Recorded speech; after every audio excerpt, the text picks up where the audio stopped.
This is Nikita Vaidya, and in this video we are going to see a topic, target costing. Right? This is a cost reduction technique, target costing.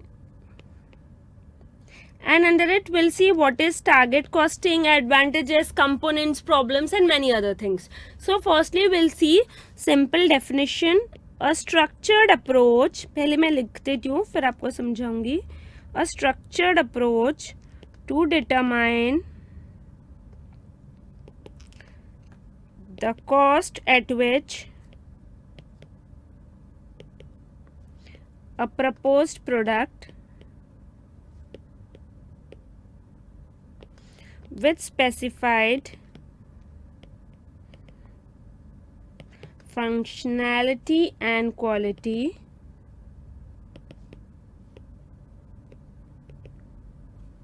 must be produced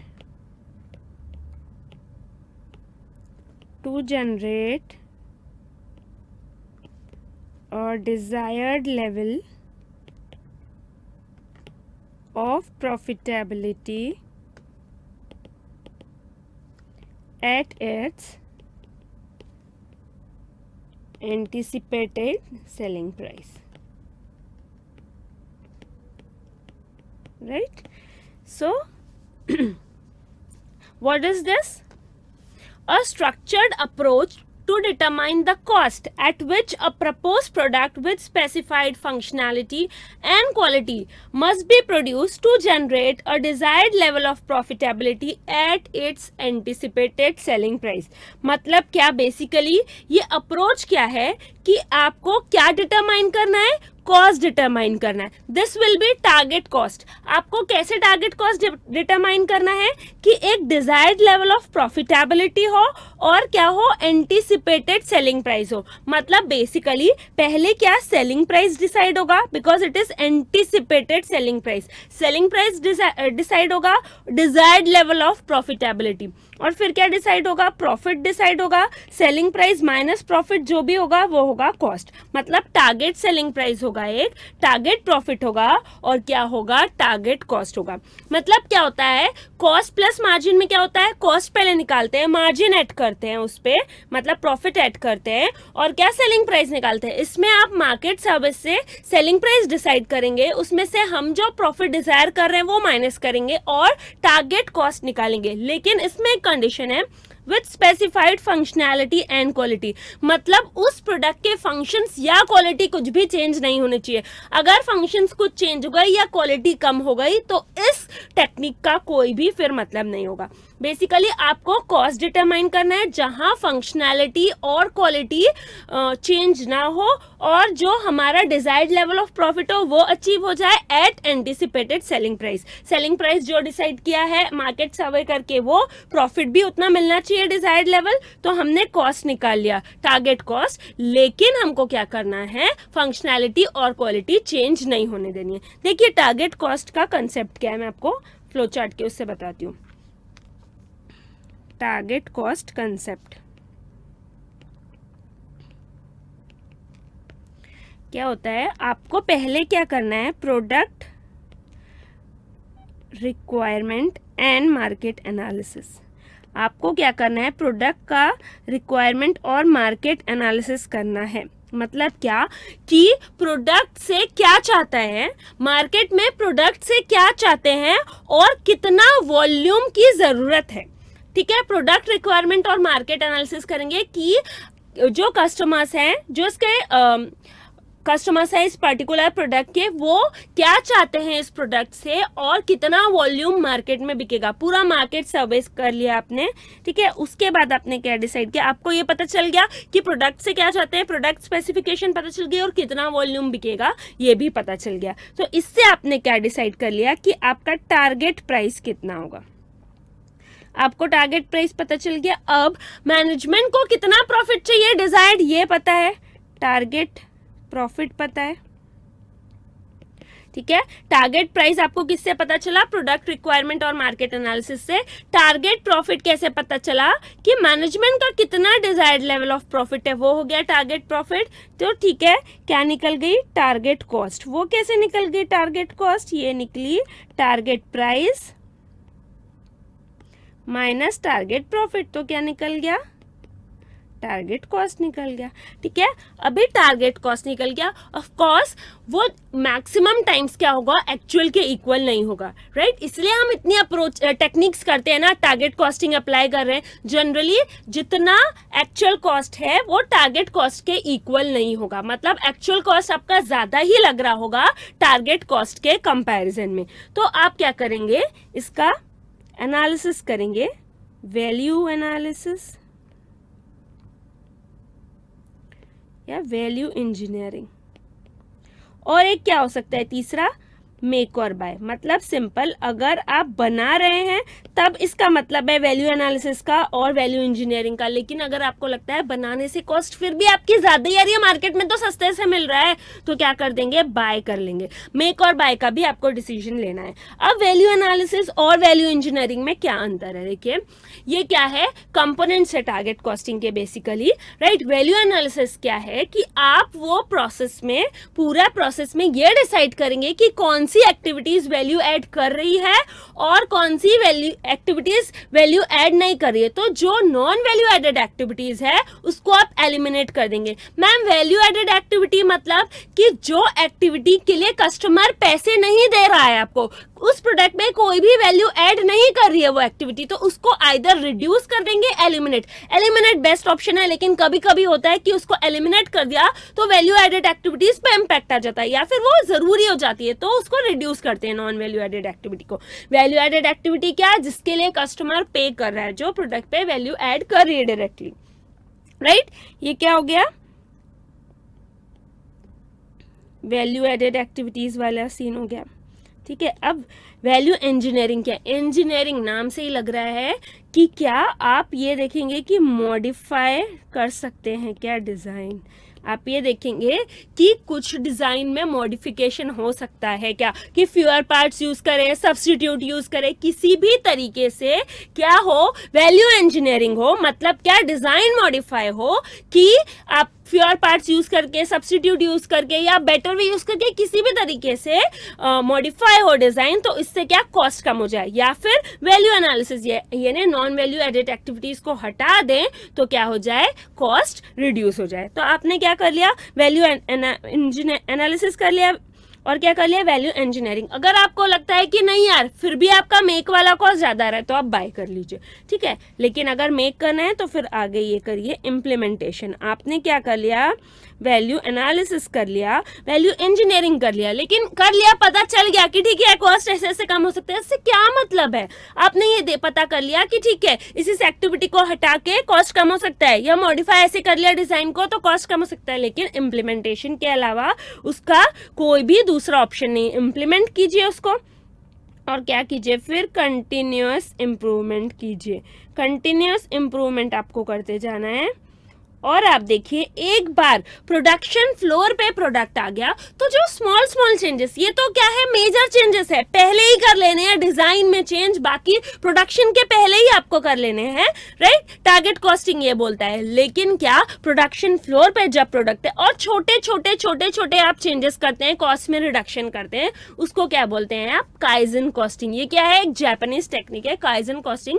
जब कहाँ पे है, floor पे, production floor पे product है और आप क्या कर रहे हैं, कॉस्ट रिडक्शन कर रहे हैं थोड़ा थोड़ा। मेजर तो क्या टारगेट कॉस्टिंग से रिड्यूस हो जाएगा, डिजाइन पे वैल्यू एडेड एक्टिविटी को इंक्लूड करके, नॉन वैल्यू एडेड एक्टिविटी को एलिमिनेट करके, ये मेजर कॉस्ट है। लेकिन छोटे छोटे और कॉस्ट रिड्यूस हो सकते हैं, कॉस्ट कम हो सकता है, तो प्रोडक्शन फ्लोर पे ही आपको पता चलेगा प्रैक्टिकली। तो प्रोडक्शन फ्लोर पे जो कॉस्ट रिडक्शन होगा उसको आप क्या बोलेंगे, काइजन कॉस्टिंग। ये क्या है, जापानीज टेक्निक है, राइट। सो आपको समझ में आ गया बेसिकली टारगेट कॉस्टिंग में आपको क्या करना है, पहले एनालिसिस, प्रोडक्ट रिक्वायरमेंट और मार्केट एनालिसिस कर लिया तो आपको टारगेट सेलिंग प्राइस पता चल गई। टारगेट सेलिंग प्राइस के बाद मैनेजमेंट को कितना प्रॉफिट है वो चाहिए, वो पता चल गया। तो target selling price minus target profit, target cost, इतना कॉस्ट हमको चाहिए लेकिन एक्चुअल कॉस्ट तो इतना नहीं लग रहा होगा, इससे ज्यादा ही लग रहा होगा। उसके लिए आपको क्या करना होगा, value analysis and value engineering. Value analysis मतलब नॉन वैल्यू एडेड एक्टिविटी को हटा दीजिए, जो एक्टिविटी सिर्फ क्या कर रही है, वैल्यू ऐड कर रही है डायरेक्टली प्रोडक्ट को, जिसके लिए कस्टमर पे कर रहा है वो रखिए। वैल्यू इंजीनियरिंग में क्या, मॉडिफाई कर दीजिए डिजाइन, जिससे क्या हो जाए, कॉस्ट कम हो जाए। इसका सिर्फ पता करना ही इंपॉर्टेंट नहीं है, इम्प्लीमेंटेशन कीजिए और फिर क्या कीजिए, कंटिन्यूअस इंप्रूवमेंट कीजिए, राइट। लेकिन प्रोडक्शन फ्लोर पे आने के बाद जो कॉस्ट रिडक्शन होगा छोटा छोटा, वो है काइजन कॉस्टिंग, वो एक जापानीज टेक्निक है, राइट। जो टारगेट कॉस्टिंग है वो अपोजिट है कॉस्ट प्लस मार्जिन का, आपको समझ में है। उसमें आप क्या करते हैं, कॉस्ट प्लस मार्जिन में आप देखिए बेसिकली आप क्या करते हैं, पहले आप कॉस्ट निकाल लेते हैं, राइट। ये आप पहले निकाल लेते हैं कॉस्ट, उसके बाद आप उसमें प्रॉफिट ऐड करते हैं। मेरी इतनी इतनी कॉस्ट आई टोटल, ठीक है, उसमें मुझे जितना प्रॉफिट है वो ऐड कर दिया, और फिर क्या करते हैं, प्राइस निकालते हैं, cost plus profit is price. लेकिन यहाँ पे टारगेट कॉस्टिंग में पहले प्राइस पता किया मार्केट का एनालिसिस करके कि भाई प्रोडक्ट से आपको उम्मीदें क्या हैं, ठीक है, और कितना वॉल्यूम बिकेगा, उस हिसाब से प्राइस सेट किया, और प्रॉफिट कितना चाहिए मैनेजमेंट को वो माइनस किया, तो क्या आई, कॉस्ट आई। मैम ऐसा क्यों, कॉस्ट प्लस मार्जिन भी तो सही चल रहा था। आप देखिए एक कॉम्पिटिटिव एनवायरनमेंट में रहते हैं, कॉम्पिटिटिव एनवायरनमेंट में रहते हैं तो एक जो प्राइस है, इससे जैसे देखिए कॉस्ट प्लस प्रॉफिट से क्या होता था कि प्राइस कुछ भी निकलता था, हमको पता ही नहीं है कि मार्केट में कितना प्राइस एक्सेप्टेबल है, कुछ भी प्राइस निकलता था, प्रोडक्ट बिकता नहीं था, प्रोडक्ट फेल हो जाता था। इसमें क्या है, कॉम्पिटिटिव एनवायरनमेंट है, तो प्राइस तो हमको अप्रोक्सीमेट वही रखना है, राइट। जो मार्केट में चल रहा है एनालिसिस करके जो पता चला, आपको प्राइस रखना है वही, कि ठीक है प्रोडक्ट से इतने स्पेसिफिकेशन की उम्मीद है, इतनी डिमांड है, तो इतना प्राइस रहेगा। फिर प्रॉफिट माइनस करके आपको कॉस्ट निकालना है। अब वो कॉस्ट लाइए आप कैसे भी करके, थोड़ा ऊपर नीचे होता ही है, बट आप वो कॉस्ट लाइए। कॉस्ट प्लस प्रॉफिट करके सेलिंग प्राइस लाएंगे तो क्या होगा, मार्केट में हो सकता है उसकी इतनी ज्यादा प्राइस हो जाए कि डिमांड ही ना हो। तो आप पहले मार्केट का एनालिसिस करो, क्योंकि ये क्या है, कॉम्पिटिटिव एनवायरनमेंट है। तो आप क्या कर सकते हैं, फिर इसमें सारी तरह की cost, product design, manufacturing, sales and administration, sales and service, cost of distribution, सारी की सारी कॉस्ट क्या कर सकते हैं, कम कर सकते हैं। सारी कॉस्ट इसमें इंक्लूडेड है, राइट। सो अभी हम क्या देखेंगे आगे, एडवांटेजेस टारगेट कॉस्टिंग का। आपको पता चला ना कैसे और क्यों टारगेट कॉस्टिंग ज्यादा फायदेमंद है, क्योंकि कॉम्पिटिटिव एनवायरनमेंट है, राइट। किसी भी प्राइस पे कोई भी प्रोडक्ट नहीं बिकता। मोनोपोली हो तब तो बात ठीक है कि किसी भी प्राइस में बिक जाएगा कुछ भी प्रोडक्ट, लेकिन यहाँ पे कॉम्पिटिटिव एनवायरनमेंट है, तो मैं किसी भी प्राइस पे कुछ भी बेचूंगा तो बिकेगा नहीं। एडवांटेजेस, पहला क्या, सिंपल है, कॉम्पिटिटिव एडवांटेज है ऑफ कोर्स। फिर दूसरा क्या, मार्केट ड्रिवन मैनेजमेंट। क्यों मैम मार्केट ड्रिवन मैनेजमेंट, मतलब कि देखिए हमने क्या किया, पहले कॉस्ट निकाली, प्रॉफिट ऐड किया, फिर सेलिंग प्राइस। ऐसा नहीं है, हमने प्रोडक्ट रिक्वायरमेंट पता करी, मार्केट एनालिसिस किया, फिर सेलिंग प्राइस सेट किया। मतलब ये मैनेजमेंट किससे, मार्केट ड्रिवन है, मार्केट से पता किया हमने खुद ही नहीं डिसाइड कर लिया, ठीक है। इनोवेशन क्यों, इसका एडवांटेज, इनोवेशन कैसे हुआ कोई बताएगा। देखिए हम क्या करते हैं, टारगेट कॉस्ट को कम करने के लिए वैल्यू एनालिसिस करते हैं, वैल्यू इंजीनियरिंग करते हैं। वैल्यू इंजीनियरिंग में क्या होता है, मॉडिफाइड डिजाइन। तो ऑफ कोर्स इनोवेशन होगा कि ठीक है ये सब्स्टिट्यूट प्रोडक्ट यूज कर सकते हैं, ये फ्यूअर पार्ट्स यूज कर सकते हैं, डिजाइन ऐसे सिंपल हो सकती है, तो इनोवेशन होगा। फिर फोर्थ क्या है, रियल कॉस्ट रिडक्शन, मतलब पर यूनिट का कॉस्ट एक्चुअली में रियली में रिड्यूस होगा। ऐसा नहीं है सिर्फ कॉस्ट कंट्रोल कर रहे हैं, कॉस्ट रिड्यूस कर रहे हैं एक्चुअली, ठीक है। Reduce time to market, ma'am ऐसा कैसे रिड्यूस टाइम टू मार्केट, देखिए ये क्या है, मार्केट ड्रिवन मैनेजमेंट है। हमने पहले पता किया कि प्रोडक्ट की रिक्वायरमेंट, मार्केट का एनालिसिस किया कि ठीक है ये सेलिंग प्राइस पे इतना वॉल्यूम चाहिए, तो ये सेलिंग प्राइस पे जो कस्टमर्स हैं मार्केट में वो एक्सेप्ट करेंगे इस प्रोडक्ट को। मैंने ये स्पेसिफिकेशन दिए हैं, उनका प्रोडक्ट की रिक्वायरमेंट जो चाहिए वो मैंने इंक्लूड की है, राइट। और जितना उनको प्राइस एक्सपेक्टेड है वो मैंने सेट किया है, तो it will be easy to market, right. Market analysis किया है। Minimise non value added activity. Of course क्या होगा, non value added activity minimise होगी, क्योंकि टारगेट कॉस्ट अचीव करने के लिए मैंने आपको बोला था वैल्यू एनालिसिस करना है और क्या करना है, वैल्यू इंजीनियरिंग भी करनी है, राइट। एनालिसिस और इंजीनियरिंग, तो इनोवेशन होता है वैल्यू इंजीनियरिंग के कारण, क्योंकि मॉडिफाई होती है डिजाइन, और वैल्यू एनालिसिस की वजह से क्या होगा, non value added activity minimise हो जाएगी। फिर क्या, proper planning ahead of production, of course production के पहले ही प्रॉपर प्लानिंग हो जाएगी, पहले ही हमको पता रहेगा क्या कॉस्ट अचीव करना है, right. So these are some of the advantages of target costing. अब हम क्या देखेंगे, कंपोनेंट्स ऑफ टारगेट कॉस्टिंग। जैसे मैंने आपको बताया कंपोनेंट्स क्या है, value analysis and value engineering, ये दो कंपोनेंट्स है टारगेट कॉस्टिंग के। So will write components, we'll write definitions of value engineering and value analysis, right?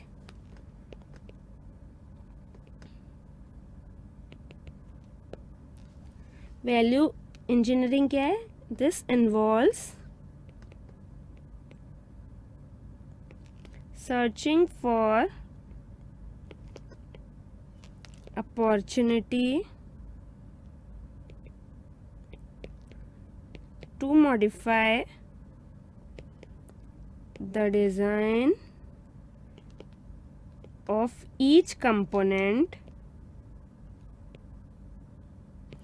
or part of a product to reduce cost, but without reducing functionality और quality of product. Basically देखिए ये क्या involve करता है, searching for opportunity to modify the design of each component or part of a product to reduce cost but without reducing functionality or quality of product। जैसे कि मैंने वहाँ लिखवाया वैल्यू इंजीनियरिंग मतलब बेसिकली क्या, मॉडिफाई द डिजाइन। तो ये क्या इन्वॉल्व करता है वैल्यू इंजीनियरिंग, कि अपॉर्चुनिटी मुझे मिले टू मॉडिफाई द डिजाइन, किस चीज का डिजाइन मॉडिफाई करने का, ईच कंपोनेंट और पार्ट ऑफ अ प्रोडक्ट, मतलब एक प्रोडक्ट का कंपोनेंट या पार्ट उसकी डिजाइन मॉडिफाई, मतलब कंपोनेंट या पार्ट की डिजाइन मॉडिफाई मतलब बेसिकली प्रोडक्ट की design modify, right. So basically उस प्रोडक्ट की डिजाइन, उस प्रोडक्ट के पार्ट्स या उस प्रोडक्ट के कंपोनेंट्स की डिजाइन मॉडिफाई करने की अपॉर्चुनिटी, लेकिन उससे क्या, फंक्शनैलिटी और क्वालिटी रिड्यूस नहीं होनी चाहिए उस प्रोडक्ट की। टारगेट कॉस्टिंग का एम ही यही है कि कॉस्ट रिड्यूस हो लेकिन फंक्शनैलिटी यानी जो भी फंक्शंस वो कर सकते हैं प्लस क्वालिटी ये रिड्यूस नहीं होनी चाहिए। सो वैल्यू इंजीनियरिंग मतलब बेसिकली मॉडिफाई करना डिजाइन को प्रोडक्ट के पार्ट या कंपोनेंट के, लेकिन फंक्शनैलिटी या क्वालिटी रिड्यूस नहीं होनी चाहिए, राइट। देन वैल्यू एनालिसिस में क्या होता है, this involves studying the activities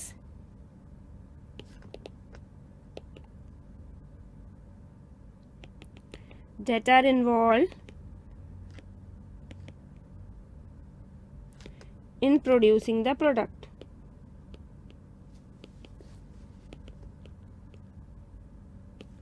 to detect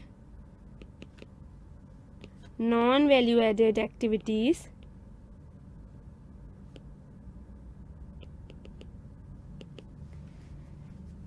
that may be eliminated or reduced to save cost। फिर वापस लेकिन वही बट, ये जो लिखा है बट विदाउट रिड्यूसिंग फंक्शनैलिटी और quality of product, but without reducing functionality और quality of product, right.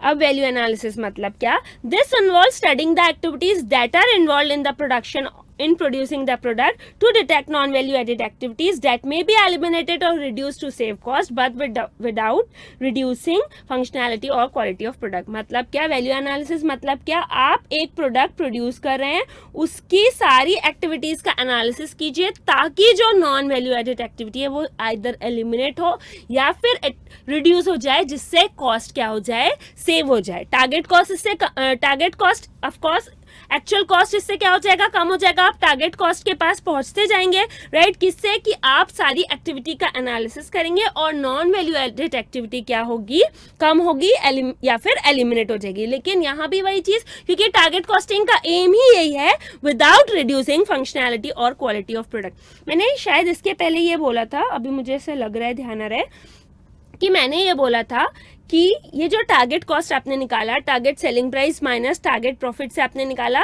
Target cost, और उसको अचीव करने के लिए क्या किया, वैल्यू एनालिसिस और वैल्यू इंजीनियरिंग। तो मैंने शायद बोल दिया था कि वैल्यू एनालिसिस करने से या वैल्यू एनालिसिस करने से या वैल्यू इंजीनियरिंग करने से क्या होगी, टारगेट कॉस्ट कम हो जाएगी। टारगेट कॉस्ट कम नहीं होगी, बेसिकली एक्चुअल कॉस्ट कम हो जाएगी, हम टारगेट कॉस्ट के पास पहुंचे जाएंगे। हमको टारगेट कॉस्ट कम नहीं करना है।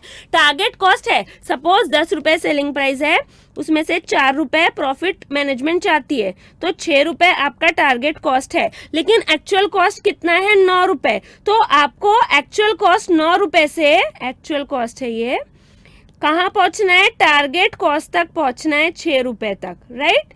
आपको 6 रुपए से और कम नहीं करना है, 5 4 3 ऐसा नहीं करना है। एक्चुअल कॉस्ट ज्यादा ही होगी, ज्यादा ही होती है, टारगेट कॉस्ट हम कम ही लेते हैं जनरली, तो एक्चुअल कॉस्ट ज्यादा ही होती है। तो आपको ये एक्चुअल कॉस्ट 9 से कितने तरफ आना है, 6 की तरफ आना है। तो वैल्यू एनालिसिस जो है और वैल्यू इंजीनियरिंग है वो इसीलिए है कि एक्चुअल कॉस्ट से आपको कहाँ आना है, टारगेट कॉस्ट की तरफ आना है। जो 9 रुपए था उससे आपको 3 रुपए कॉस्ट कम करके कहाँ आना है, 6 रुपए पर आना है। टारगेट कॉस्ट कम नहीं करना है, शायद मैंने वो बोल दिया था, राइट, इसीलिए आपको बता रही हूँ। अब आप देखिए वैल्यू एनालिसिस में और वैल्यू इंजीनियरिंग में जो हमारे कंपोनेंट्स है टारगेट कॉस्टिंग के, उसमें हमको कुछ क्वेश्चंस पूछने हैं। क्या क्वेश्चंस पूछने हैं, क्योंकि हम वैल्यू एनालिसिस और वैल्यू इंजीनियरिंग कर रहे हैं, हमको कुछ क्वेश्चंस पूछने हैं। क्या क्वेश्चंस पूछने हैं, पहला, can we eliminate functions from the production process. आप प्रोडक्शन प्रोसेस में से कुछ फंक्शंस हटा सकते हैं क्या।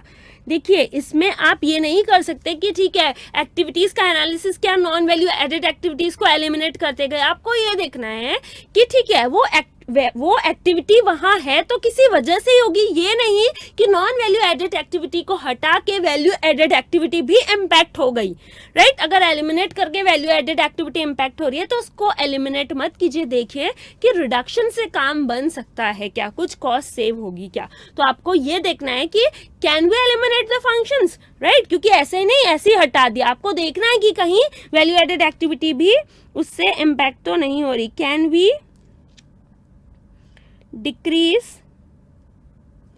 ड्यूरेबिलिटी, आपको ये देखना है कि उस पर्टिकुलर प्रोडक्ट की ड्यूरेबिलिटी को रिड्यूस कर सकते हैं क्या, क्या उससे कॉस्ट बच सकता है क्या, राइट, ये आप देखेंगे।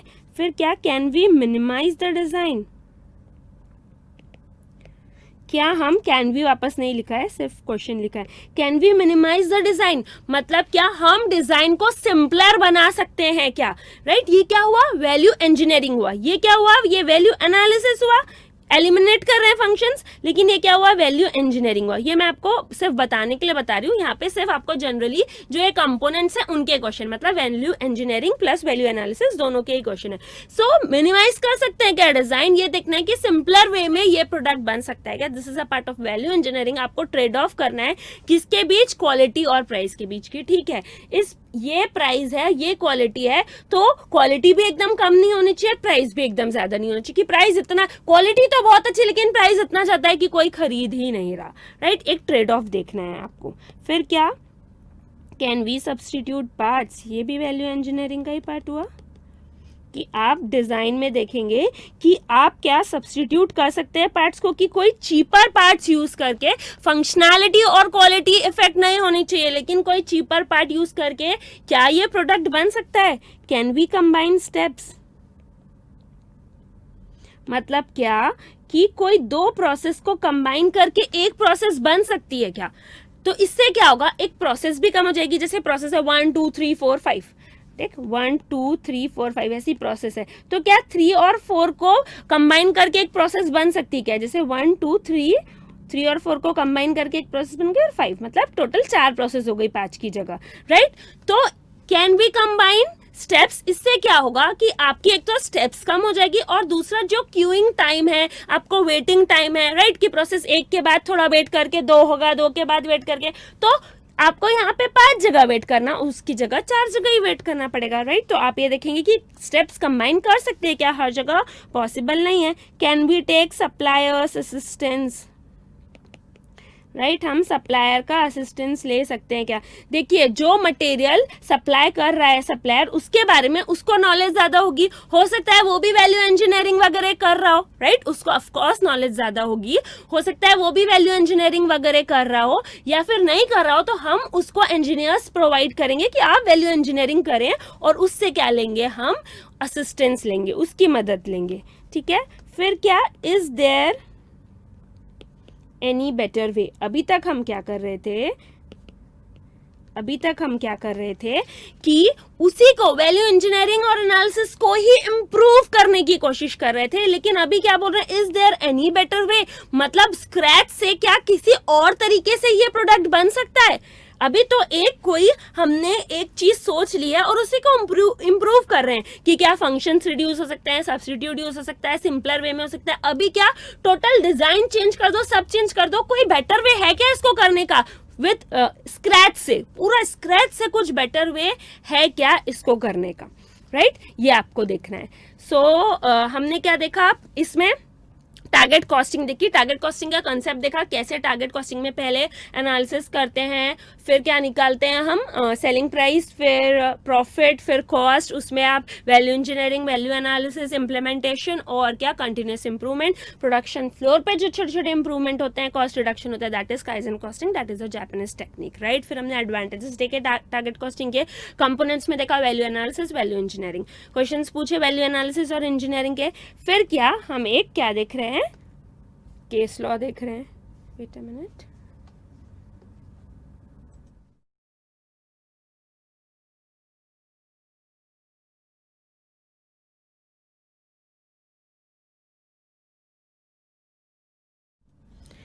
Case law.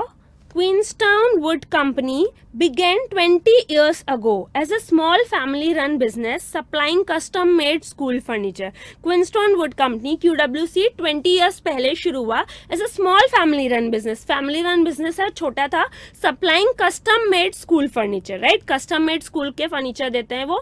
Now QWC has grown into a thriving hub of experts specializing in either custom-made, locally sourced or quality imported commercial grade furniture. देखिए बेसिकली क्या था, 20 साल पहले वो स्मॉल फैमिली रन बिजनेस था जो custom made school furniture supply करता था, लेकिन अभी QWC ग्रो कर गया, राइट, और उसमें काफी एक्सपर्ट्स काम करने लगे, और वो किस चीज में डील करने लगा, custom made furniture, locally sourced और quality imported commercial grade furniture, इन सब में वो डील करने लगा.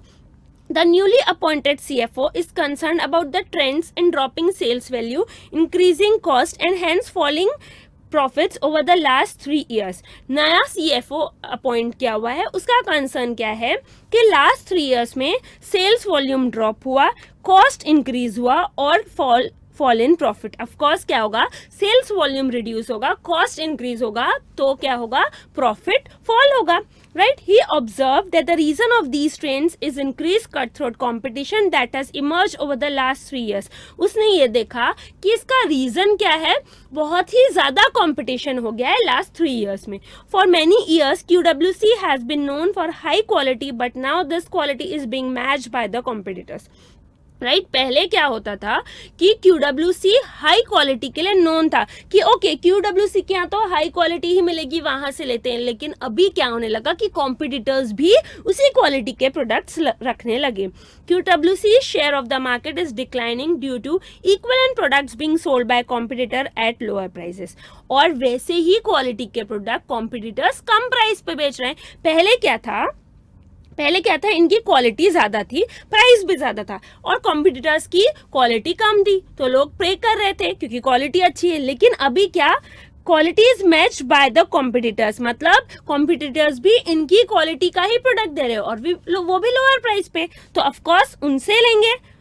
It is considered that to offer such lower prices, the furniture's production cost of the competitor must be lower than QWC's. मतलब क्या कि of course अगर वो हमसे कम प्राइस में उसी क्वालिटी का प्रोडक्ट दे रहे हैं तो ये कंसिडर किया गया कि उनका प्रोडक्शन कॉस्ट क्या है, कम है QWC से, राइट? आपको समझ आया? बेसिकली आपके पास क्या दिया हुआ है कि लास्ट 3 ईयर में सेल्स वॉल्यूम कम हुआ, कॉस्ट बढ़ा और प्रॉफिट कम हुआ, तो ऑब्जर्व क्या किया गया कि जो उसके कॉम्पिटिटर है अब उसी की क्वालिटी का प्रोडक्ट बेचने लगे लोअर प्राइस में, इसीलिए अब क्या हो गया, वॉल्यूम कम हो गया, आपका मार्केट शेयर कम हो गया। तो इसका एक वजह क्या देखी, ये वजह देखी गई कि उनका कॉस्ट ऑफ प्रोडक्शन कम है कॉम्पिटिटर्स का, इसीलिए वो उसी क्वालिटी के प्रोडक्ट कम प्राइस में दे पा रहे हैं। Required advise how QWC can improve its sales volume, cost and profit using value analysis and functional analysis। आपको एडवाइस करना है कि QWC अपना सेल्स वॉल्यूम, कॉस्ट और प्रॉफिट कैसे इंक्रीज कर सकती है, वैल्यू एनालिसिस करके और फंक्शनल एनालिसिस करके, right? So value analysis, value analysis की डेफिनेशन मैंने आपको बताई हुई है। क्या? Value analysis involve studying the activities that are involve in the production of a product. आपको क्या करना है, जो उस प्रोडक्ट के प्रोडक्शन में एक्टिविटीज इन्वॉल्व है उनका स्टडी करना है, और जो नॉन वैल्यू एडेड एक्टिविटी है, जो उस प्रोडक्ट में वैल्यू एड नहीं कर रही है, उनको आइदर एलिमिनेट करना है, एलिमिनेट नहीं हो सकती है तो उसको रिड्यूस करना है, कॉस्ट सेव करने, लेकिन फंक्शनैलिटी और क्वालिटी उस प्रोडक्ट की रिड्यूस नहीं होनी चाहिए। मैम ये डेफिनेशन क्यों देख रहे हैं? क्योंकि देखिए पूछा है advice how QWC can improve its sales volume, cost and profit using value analysis and functional analysis. तो हम देखेंगे कि वैल्यू एनालिसिस यूज करके कैसे इंप्रूव कर सकता है sales volume, cost and profit, और फंक्शनल एनालिसिस यूज करके कैसे इंप्रूव कर सकता है, राइट? तो वैल्यू एनालिसिस में क्या करना है कि आपको स्टडी करनी है एक्टिविटीज जो इन्वॉल्व है इन प्रोड्यूसिंग द प्रोडक्ट, और फिर वो एक्टिविटीज एलिमिनेट और रिड्यूस करनी है जो नॉन वैल्यू एडेड है। फिर क्या? Functional analysis. मैं लिखवा नहीं रही हूँ ज़्यादा कुछ, आप पढ़ने को तो नोट्स में भी पढ़ सकते हैं, ये केस स्टडी दी हुई है, लेकिन ये मैं एक्सप्लेन कर रही हूँ क्योंकि एक्सप्लेनेशन इंपॉर्टेंट है। ये तो स्टडी मटेरियल में भी आए इधर केस स्टडी तो, लेकिन एक्सप्लेनेशन इंपॉर्टेंट है। फंक्शनल एनालिसिस, फंक्शनल एनालिसिस में क्या करना है कि एक जो हमारा प्रोडक्ट है उसके डिज़ाइन को डिफरेंट फंक्शंस में ब्रेक करना है। एक प्रोडक्ट डिज़ाइन को डिफरेंट फंक्शंस में ब्रेक करना है। मैम कैसे? जैसे एक नई चेयर है, उसका एक फंक्शन है, एक फीचर है कि वो मूवेबल है, तो वो मूवेबिलिटी फंक्शन है, उसमें आपने ब्रेक कर दिया। आपको एक डिजाइन को बहुत सारे फंक्शंस में ब्रेक करना है, तो समझिए वो चेयर का एक फंक्शन है, बहुत सारे अलग अलग फंक्शंस है, उसमें आपने ब्रेक किया, एक फंक्शन है मूवेबिलिटी। तो आपको ये देखना है कि क्या वो अननेसेसरी फीचर है। अगर वो अननेसेसरी फीचर है और उसको हटा के अगर कॉस्ट रिड्यूस हो सकती है तो आपको क्या करना है, उसको एलिमिनेट कर दें। क्यों? क्योंकि वो अननेसेसरी फीचर है, राइट? वो कस्टमर डिमांड नहीं कर रहा है, वो फीचर अननेसेसरी है और उसको हटा के कॉस्ट रिड्यूस हो सकती है, तो उसको हटा देना है और कॉस्ट इफेक्टिव फीचर्स ऐड करने हैं जो अट्रैक्टिव है कस्टमर के लिए, जो अट्रैक्टिव है कस्टमर के लिए, वो वाले फंक्शंस आपको ऐड करने। वैल्यू एनालिसिस में क्या करना है, बेसिकली प्रोडक्ट बनाने के लिए जो जो एक्टिविटी हो रही है तो नॉन वैल्यू एडेड एक्टिविटी हटा देनी है। जो उस प्रोडक्ट में वैल्यू ऐड नहीं कर रही है वो वाली एक्टिविटी प्रोडक्शन से हटा देनी है। और फंक्शनल एनालिसिस में आपको क्या करना है कि एक प्रोडक्ट डिजाइन है, उसको डिफरेंट डिफरेंट फंक्शंस में डिवाइड करना है। जो फंक्शन फीचर अननेसेसरी है उसको हटाना है, उससे कॉस्ट अगर रिड्यूस हो सकती है तो हटा दीजिए उसको, और जो भी कॉस्ट इफेक्टिव फीचर्स है, कॉस्ट इफेक्टिव फंक्शंस है और क्या है, कस्टमर को अट्रैक्ट करेंगे, एस्टीम वैल्यू बढ़ाएंगे उस प्रोडक्ट की, तो क्या करिए, उसको ऐड कर दीजिए। ये है फंक्शनल एनालिसिस। मैंने सिर्फ यहाँ पे लिखा कुछ नहीं, एक्सप्लेन किया है, आपको लिखा हुआ सारा कुछ है, ठीक है। अब वैल्यू एनालिसिस भी यूज हो सकता है सेल्स वॉल्यूम, कॉस्ट और प्रॉफिट के लिए, और फंक्शनल एनालिसिस भी यूज हो सकता है, दोनों यूज होगा, लेकिन ज्यादा यूजफुल इसमें क्या है, वैल्यू एनालिसिस है। क्यों ज्यादा यूजफुल वैल्यू एनालिसिस क्यों है? यहाँ पे फर्नीचर की बात हो रही है, चेयर की बात हो रही है, टेबल की बात हो रही है, बाकी फर्नीचर्स की बात हो रही है, तो यहाँ पे एस्टीम वैल्यू का कोई मतलब नहीं है। क्यों? क्योंकि यहाँ पे ऐसा कोई फीचर जो अट्रैक्ट करे कस्टमर को, उसका ज्यादा मतलब नहीं है. यस, मतलब है, तभी मैं बोल रही हूँ कि वैल्यू एनालिसिस, फंक्शनल एनालिसिस दोनों यूज हो सकते हैं, लेकिन ज्यादा मतलब नहीं है कि इससे चलिए अट्रैक्टिव बन जाएगा कस्टमर के लिए या स्टीम वैल्यू बढ़ जाएगी. वैल्यू एनालिसिस ज्यादा इंपॉर्टेंट है, क्योंकि ऐसी एक्टिविटीज को अगर आप हटा देंगे, नॉन वैल्यू एडेड एक्टिविटीज को, और अगर कॉस्ट कम हो जाएगी तो कस्टमर विल बी हैप्पी कि ओके, ये वैल्यू के लिए मैं पे कर रहा हूं, इतना मैं कॉस्ट दे रहा हूं, that is good enough, right. तो वैल्यू एनालिसिस ज्यादा इंपॉर्टेंट है रादर देन फंक्शनल एनालिसिस. क्यों? टेबल चेयर वगैरह के लिए स्टीम वैल्यू ज्यादा इंपॉर्टेंट नहीं है, अट्रैक्टिव हो कस्टमर्स के लिए वो ज्यादा इंपॉर्टेंट नहीं है, रादर वैल्यू एड हो वो ज्यादा इंपॉर्टेंट है, राइट. कस्टमर को लगना चाहिए दिस इज ओके, मैं इतना पे कर रहा हूं तो ये वैल्यू मैं पे कर रहा हूं, जो जितना प्राइस पे कर रहा हूं उतने वैल्यू का वो है, राइट. सो आपने देखा कैसे वैल्यू एनालिसिस, फंक्शनल एनालिसिस से कैसे ये सब सेल्स वॉल्यूम, कॉस्ट और प्रॉफिट इंप्रूव हो सकता है, लेकिन वैल्यू एनालिसिस यहाँ ज्यादा यूजफुल है रादर देन फंक्शनल एनालिसिस, क्योंकि चेयर टेबल इन सब में एस्टीम वैल्यू का ज्यादा इंपॉर्टेंस नहीं है, तो पर ज्यादा नहीं है, right. So this was it. ये आपके पास नोट्स में दिया हुआ है केस स्टडी, मैंने आपको एक्सप्लेन किया है, लिखना कैसे वो आपको पता है, वो दिया हुआ है नोट्स में. So this was it. हमने देखा टारगेट कॉस्टिंग, एडवांटेजेस, कंपोनेंट्स, और फिर कंपोनेंट्स के क्वेश्चंस जो आपको पूछने हैं वो, कि कैसे कैसे कॉस्ट रिड्यूस हो सकती है, वो क्वेश्चन पूछने हैं, वो केस स्टडी देखें. इसमें कोई भी डाउट हो please feel free to ask. Bye.